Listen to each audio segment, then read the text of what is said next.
এটি কমলাপুর রেলওয়ে স্টেশনের 1, 2, 3, 4, 5, 6, 7 এভাবে 7টি প্ল্যাটফর্ম এই কমলাপুর রেলওয়ে স্টেশনের আছে এবং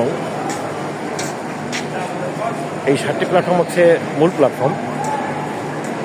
এরপরে যেটা আছে সেটা হচ্ছে শহরতলি প্ল্যাটফর্ম। অনেক সময় যাত্রীরা গোজামিল করে ফেলায় যে কোনটা শহরতলি প্ল্যাটফর্ম কোনটা মূল প্ল্যাটফর্ম বুঝতে পারে না। শহরতলি প্ল্যাটফর্মটা সবসময় ওইদিকে, যেটা নারায়ণগঞ্জমুখী যে প্ল্যাটফর্মটা ওটা শহরতলি প্ল্যাটফর্ম। এটা হচ্ছে কমলাপুরের রেলওয়ে স্টেশনের যে মূল প্ল্যাটফর্ম, যে 7টা প্ল্যাটফর্ম আছে সেটা 1টা 2টা 3টা 4টা 5টা 6টা 7টা এভাবে 7টি প্ল্যাটফর্ম আছে।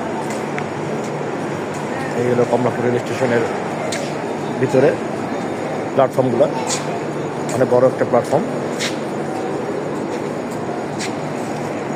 আবারও বলি, এটি কমলাপুর রেল স্টেশনের মূল প্ল্যাটফর্মের ভিতরে 7টি প্ল্যাটফর্মগুলো, যে একাধারে যে প্ল্যাটফর্মগুলো সেগুলো শহরতলি প্ল্যাটফর্মে সেটি ওইদিকে, সেটার একটা ভিডিও আমার করা আছে।